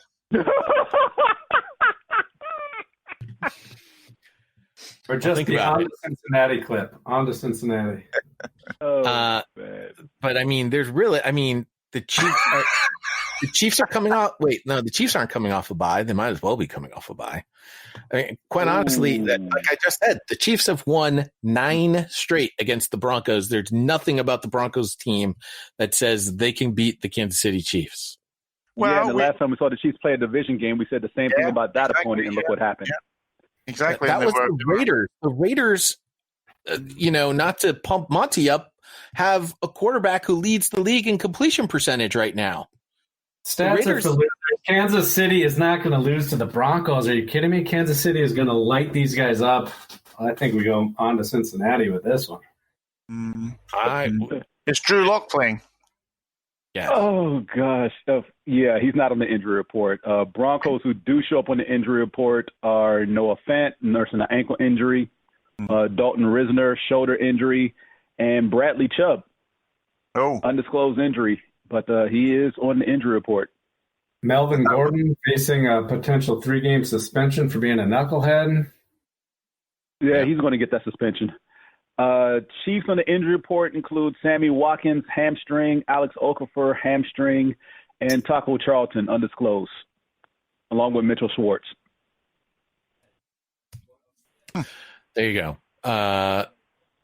The San Francisco 49ers are at the New England Patriots. The Niners are 16th. This is a typo, right? There's a 1 and a 7 next to each other, next to the Patriots in the rankings. I think it should be a 2 and a 7. Pretty damn accurate to me. That doesn't seem right. Should it be a 2 and a 7? I mean, they're third place in the East at 2 and 3. What the Patriots are in third place? What is this?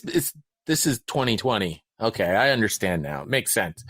Somehow Vegas has the Patriots as 2-point favorites.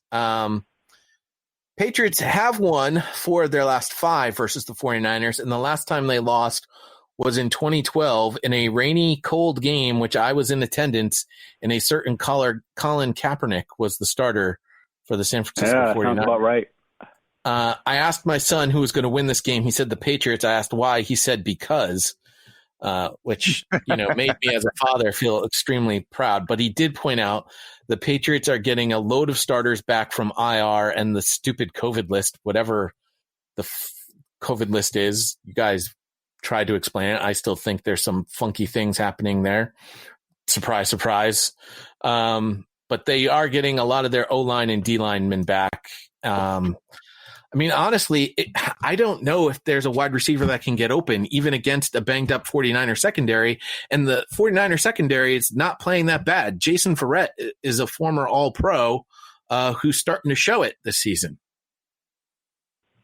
Yeah, that's a great story because he was a player who I think originally drafted by the Chargers and looked like it's going to be the next great cornerback, and he's suffered injury after injury after injury, and it's a great story to see him back. Really great. But yeah, I'm going to go with the Patriots because they're at home. And have you mentioned the G word yet? Feel comfortable. What? Have you mentioned the G word? What's the G word? Garoppolo? Oh, the most handsome quarterback on the face of the planet? Lord. I have not. This is what it is, isn't it? It's his revenge game.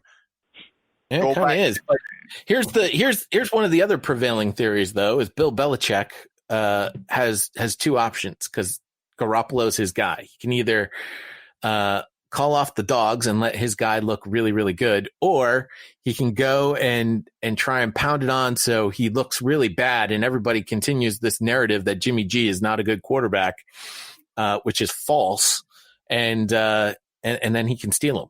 As the 49ers move on with a different quarterback next season. Yeah, so one, he's not that good. He's okay. He's played average so far this year. And, the Niners are lucky to be, what are they now, 3-3? Yeah. As far as I'm concerned.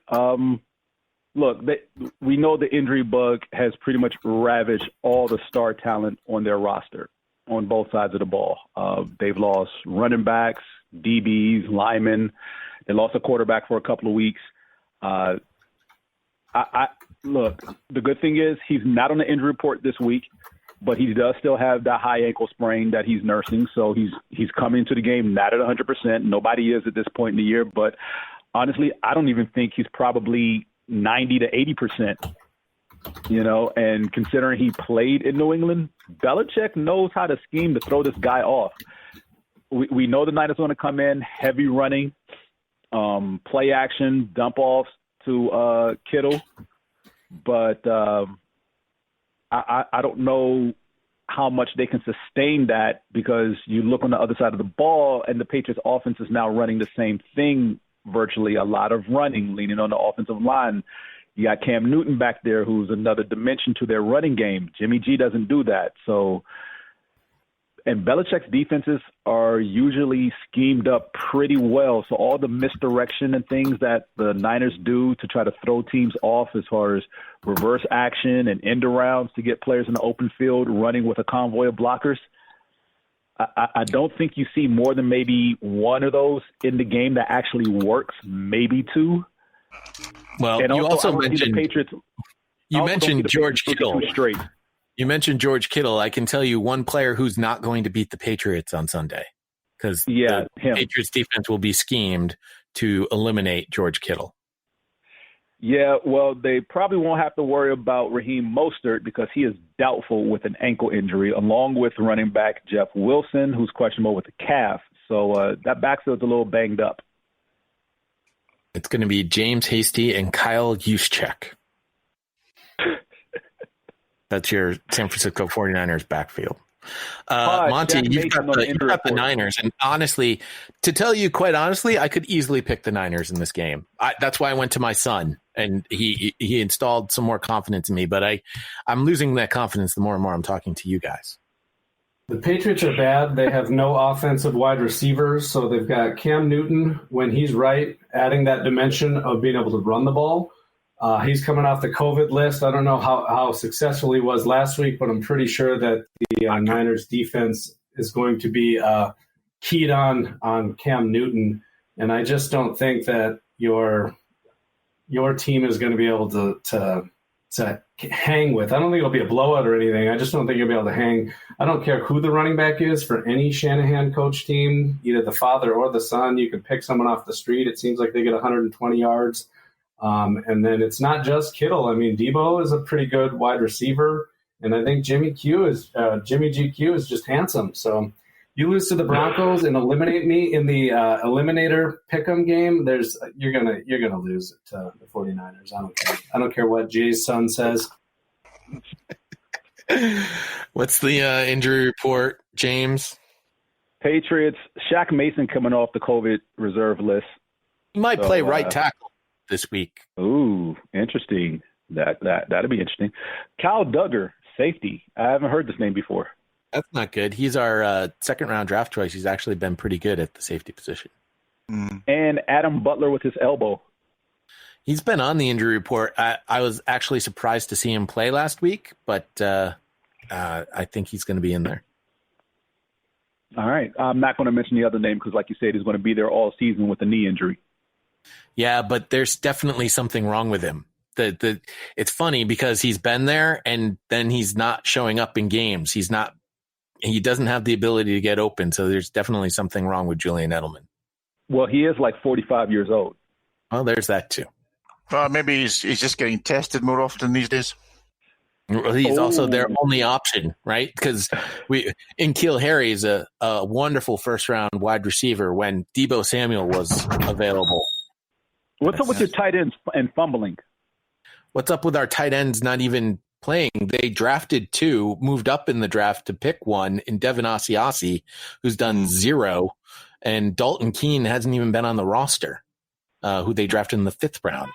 We thought it was the next coming of Gronk and Hernandez. That didn't happen. And yet they're getting beat out by Izzo? Yeah. Yep. Ryan, did I hear you correctly, Neil? Julian Edelman is leading the league in tests for what? STDs? I know he's leading the league in drops, but what?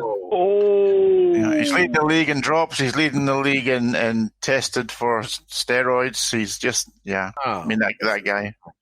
That's right. The roids. I forgot he was a juicer. Thank you for clearing that up. I mean, he's been juiced so many times. I mean, it's ridiculous. Both teams only have 1 victory. The Jaguars, 28th in the power rankings. The Chargers are 24th. The Chargers are favored by 8 in this one. They have won 7 of the last 8 versus the Jaguars, including a 45-10 drubbing last December, in which the Minshew mustache was, in fact, the starter for the Jacksonville Jaguars. I still think 8 is a little high for the Chargers. I think it'll be a closer game, but I do think the Chargers are going to pull out a victory in this game. Neil and Monty have locked it in, so James, you better have a good excuse as to why you're picking the Jaguars. I picked the Jaguars? Did. Wait, who did the Jaguars lose to last week? Oh, yeah, that's right. They lost to Detroit. I'm still pissed off about that. Yeah. I got nothing really other than this game looks like crap on paper, and I don't really care. And I just think I randomly picked a team because, and that's all I got. Well, then, Neil, tell us why it's a lock for the Chargers. Yeah, what the hell was that, James? For God's sake, man. Pull yourself together. I mean, you're talking about 2 teams who are about to lose another game. No, one of them's actually going to win. Unless there's a tie. Are we sure about that? I mean, is one of them about to win, or is the other one about to be gifted a victory? Well, Neil, tell us why the Chargers will earn their victory. I think if James is getting paid for this, he should put some preparation into this. Don't you think so? I think he's getting paid. That was preparation.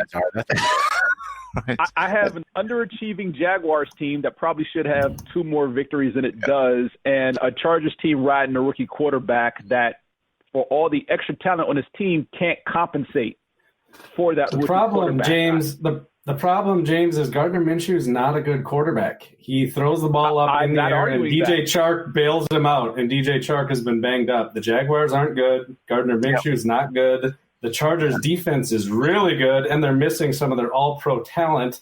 It's going to be a long day for the mustache. I hope he looks good in his jorts in the post-game for some sounder recaps, but he's going to get destroyed this weekend. The Chargers only missing one all-pro. Bosa came back. I guess you're right. He came back, but the defense is going to light up the Jaguars, and it's not going to be pretty. I will give the Chargers. I've been trying to find the Chargers defense for the last 4 weeks because if they played just a half step better, they probably have 2 more victories themselves. You're going to see because Gardner Minshew is going to show you just how good they are. Can you mute James for 2 minutes? My gosh. I will give the Jaguars a glimmer of hope as I try to get this game off of our books in that Keenan Allen is banged up.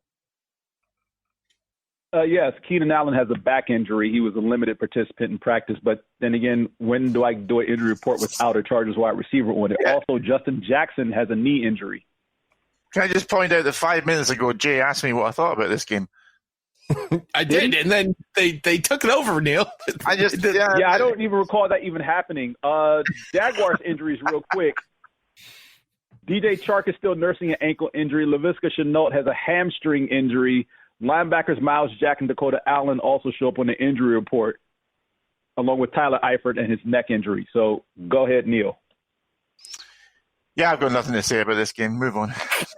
The Sunday night game is the Tampa Bay Buccaneers at the Las Vegas Raiders. Can we flex this out? I mean, seriously. Although, no, it's the Raiders and Brady. I think it'll be a good game. But, can I just say, as a guy who's not a fan of either of these two teams, I have to say I really enjoy watching the Raiders play because usually they're in high-scoring games and the offense is fun, it's exciting, and I mean, there's nothing better than seeing the Raiders coming back to being in the forefront of the league. I grew up with the Raiders being one of the powerhouses in the NFL, and it's how things should be. It's the way things should be. Well, I mean, it's just not Steelers-Titans. That's all I'm saying. That's fair. That's fair. The Buccaneers are 7th in the power rankings. Raiders move up to 13, Monty, but they are still 3.5 point underdog, according to Vegas. All right. I've got a lot of stats on this one. Derek Carr enters week 7 leading all qualified passers in completion percentage with 73.1, while ranking 2nd in passer rating at 115.9. With at least 15 completions against Tampa Bay, Carr will surpass Tony Romo, 2,262 completions for the second most career completions by a player through his first 100 starts in NFL history. I just put that stat in for the Tony Romo for Kevin. Knew Kevin would like that. Only Matthew Stafford has more total completions with 2,410. Tampa Bay's. Yeah, surely, go ahead, Neil. What's missing from your stats here, and maybe you'll come to it, is the key stat for me this year, which is that Tom Brady's 4-2 and Bill Belichick's 2-3. So, what does that tell us? Doesn't tell me anything. Tampa Bay's defense, guided by Todd Bowles, leads the NFL in fewest total yards allowed per game, 282, fewest total yards allowed per play, 4.6, fewest rushing yards allowed per game, 64.3, and fewest first downs allowed per game, 16.8, while tied for second in the league with 11 total takeaways. So when you said that you didn't see anything special about the Bucs defense, there's everything special about the Bucs defense. It's ESPN's number 1 ranked defense in the league. They last week held the number 1 scoring offense to 10 points. Mm-hmm. I'm going to take the Buccaneers in this one, and I am alone on an island. Monty, you're actually calling this an upset special. Yeah, I think I'm actually calling it a cup of muck, Pod. There's a difference. Adam and Eve on a raft, a cup of muck, and an upset special. I think you buried the lead there. I don't know if it's getting a lot of coverage or not, but the Raiders sent home their entire starting offensive lineman because Trent Brown tested positive for COVID, which means the earliest any of those guys can show up to the field, assuming negative tests for the next few days, would be Saturday. So no practice for the entire offensive line. Trent Brown likely not going to play. There is whispers around the internet that since he's from New England and is known to cheat, he took away his personal tracking device. He removed it and was, disappeared off the grid for a minute or two. Now he's got COVID. They showed some photos of the players getting together, and none of them had masks on, like during the practice facility. So they're breaking some protocol. New England for 1 year. What do you think? How dare you? You learn a lot in a year, Pod. You learn a lot in a year. Since the Raiders have already had their bye, and they already have been fined for breaking the protocol when Darren Waller had his charity event. I mean, it's not beyond the realm of possibilities that this game is going to screw up everyone's fantasy season as well as the NFL schedule. Whether or not they can push the playoffs back and add an 18th week, or move this game to a Tuesday, or move this game to a Monday doubleheader and flex in the Steelers. I think it's a little early for any of that to happen, but it's definitely on the table. When will we know? So the way that they're doing it now, they got to review facility tape so that they can do the contact tracing for all the other players. And, obviously every player is tested every day they get in there. So I think it's just a matter of, if it takes 24 hours to return all the tests. So if the Raiders keep coming back with negative tests, they'll probably push through because the NFL wants to see a Sunday night game in Vegas. I know Al Michaels wouldn't shut up about it last Sunday night game. So he's pretty excited to go there. And as Monty alluded, there have been changes. Not the ones that we wanted to see, unfortunately. But the Buccaneers-Raiders game has been moved to Sunday afternoon at 4:05 on Fox. The Seahawks-Cardinals game is now going to be the Sunday night football game at 8:20. The NFL in their press release said that these decisions were made out of an abundance of caution to ensure that a game would be available for fans on Sunday Night Football. As Monty pointed out, the Raiders have a COVID situation, which we are monitoring at the present time.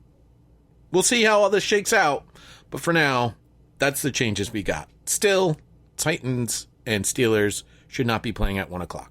I don't know. I think there's a lot we don't know about this game. As far as the things we do know, is I'm 100% on board. The Bucs defense is way better than the Bucs offense. The Bucs offensive line is not that good.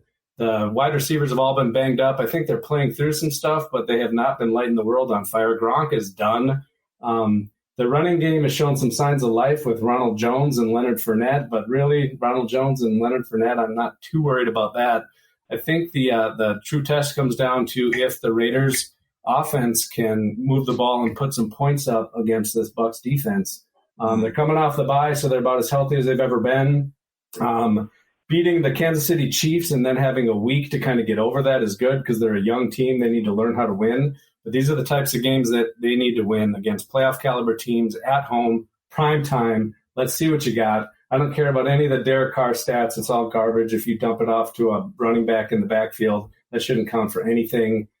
This is the kind of game they need to win. The good news is that the Raiders are 3-2 going into this game, which was the hardest stretch of their schedule, the first 6 weeks of the schedule. It does get easier for the Raiders. So I don't know if the offensive line is going to be able to play, if they're going to be signing people off the streets, or if they take the L at home this week. But I do think that the arrow's pointing up for the rest of the season. This should be a good, close game. Chucky goes back, gets to play the Bucs, who inducted him into the Ring of Honor. Tom Brady, it would have been. Oh, another thing is John Abrams. He was hanging out with Trent Brown, so he got sent home for 5 days too.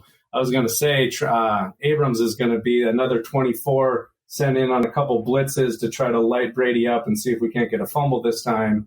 But we'll see. I guess hopefully everyone is healthy, and hopefully everyone can play. Neil. Well, what I would like to know probably is from James is it's Ruggs on the injury report and is Jacobs on the injury report? No, and no. Raiders are as healthy as they've ever been. I wouldn't go that far. Carl Nassib with has a broken toe, so he's listed as questionable. Malik Collins is on the injury report, along with LaMarcus Joyner and Keyshawn Nixon, who has a hip injury.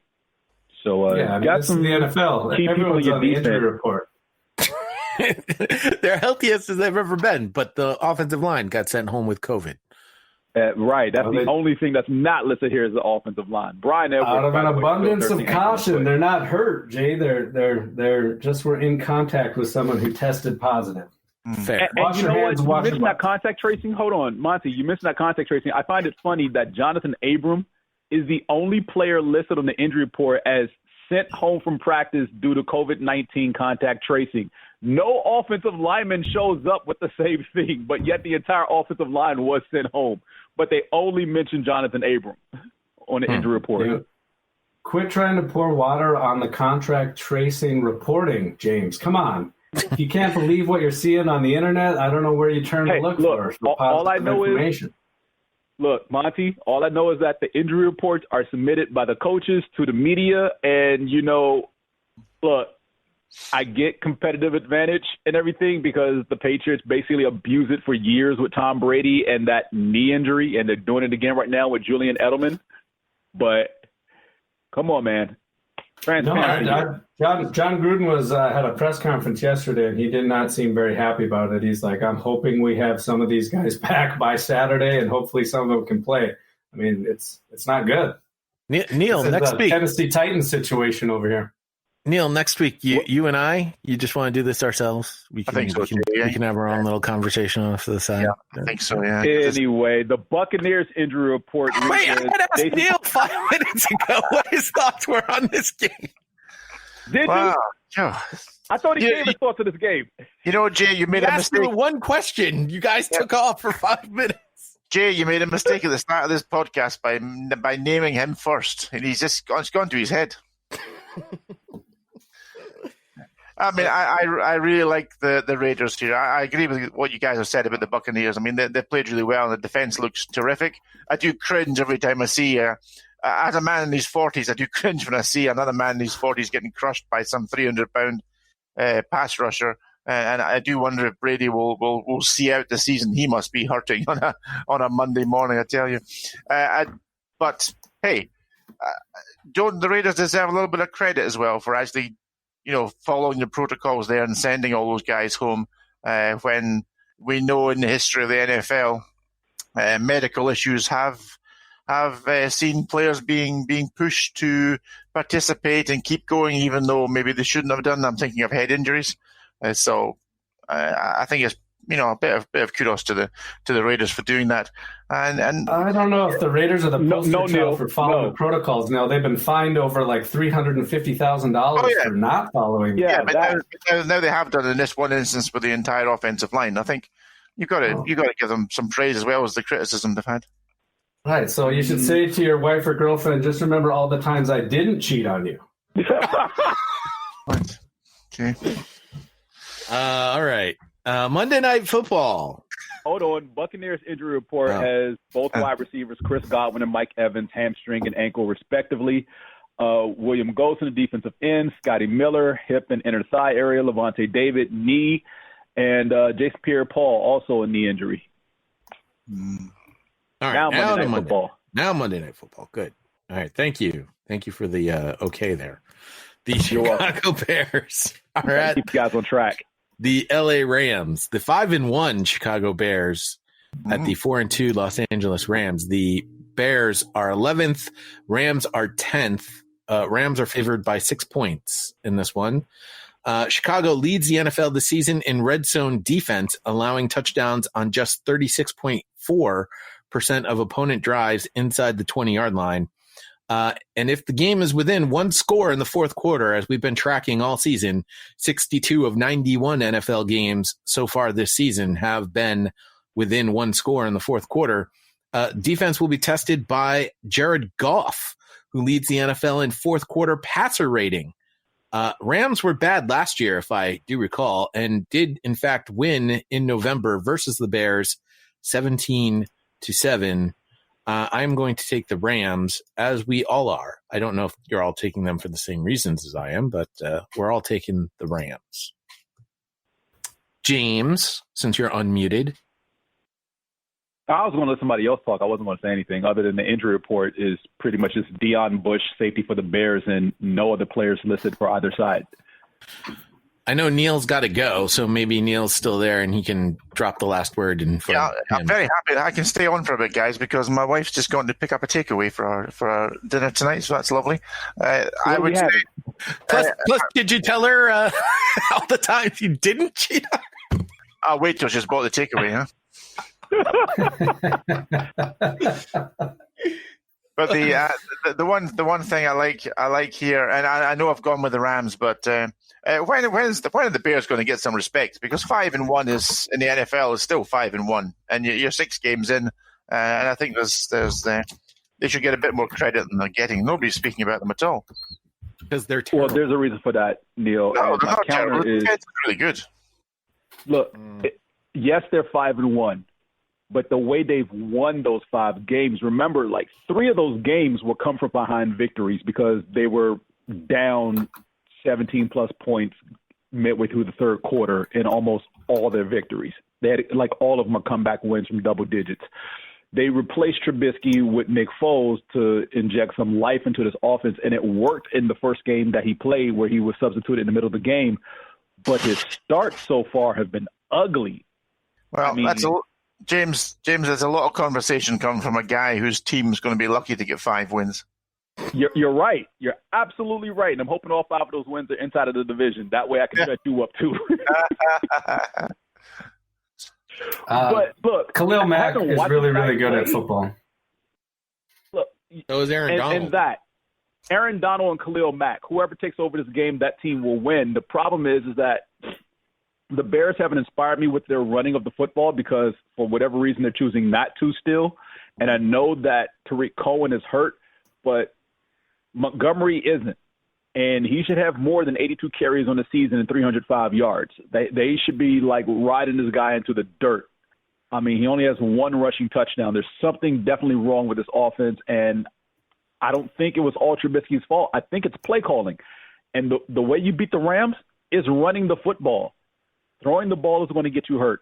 I was just going to say, Allen Robinson is a stud. That guy is, like a under-the-radar elite wide receiver. And I don't know if it's the play calling or what, but if Montgomery can't get the ball going, just throw him some 50-50 balls and watch that guy make a play. He is a really good player. And I like watching Khalil Mack play football. He's a stud. In prime time, I got a feeling him and Aaron Donald are going to put on a show. Should be a fun game to watch. Yeah, but it's hard to get Robinson the ball if Aaron Donald is body slamming your quarterback.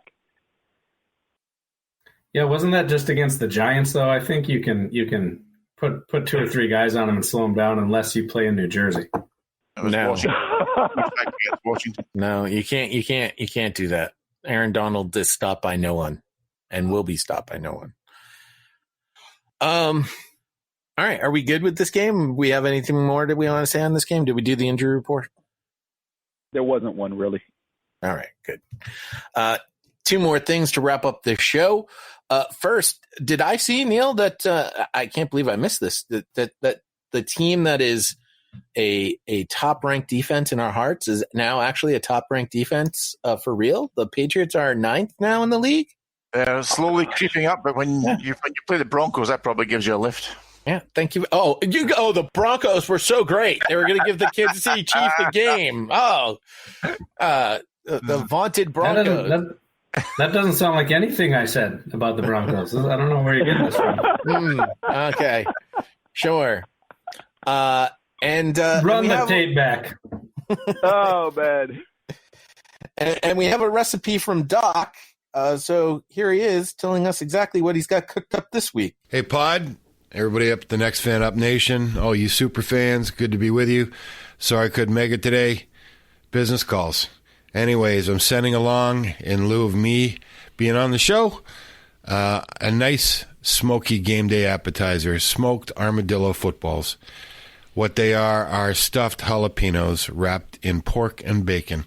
So what you do, you mix some cream cheese and some barbecue spice with some cheddar cheese, pipe that into your hollowed out jalapenos, and then you wrap it in ground pork, make a little football shape, wrap that in bacon, smoke it nice and low and slow, off heat on your grill for a couple hours, and you've got something that is juicy, smoky, a little spicy, but definitely creamy. And it's a football-themed app.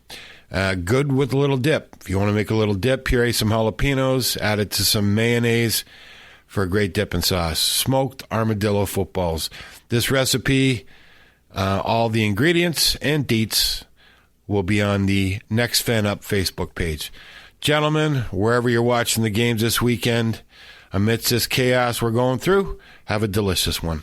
I mean, that's fine, but why doesn't he just use real armadillo? Oh, my God. Can you eat armadillo? I guess you can you? I don't know. I would imagine that would be a little tough. I could imagine Monty's the sort of guy who's eaten armadillo once on some camping trip in the middle of nowhere. Well, if you stay in the middle of the road, Neil, you get yellow lines and dead armadillos. That's what they say. There you go. Better go skill. I don't know about this. Nextfanup@gmail.com to email us, at NFU Podcast for Twitter, Facebook.com/NFU Podcast to talk to us there. And I know I'm behind. I got to get these recipes up by Doc.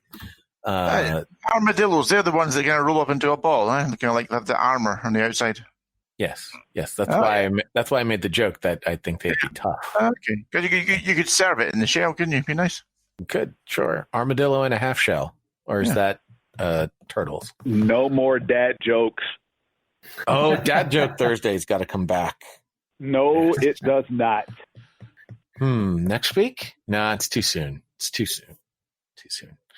Anyway, that'll do it for today. Here's our good friend Kofi Annan. There you have it. Dear friends and colleagues, saying goodbye is never easy. I believe we can all feel proud of what we have done together. And through it all, you have maintained your professionalism and commitment and remained true to the spirit of the Charter. That principle. We go out, we hit people in the mouth.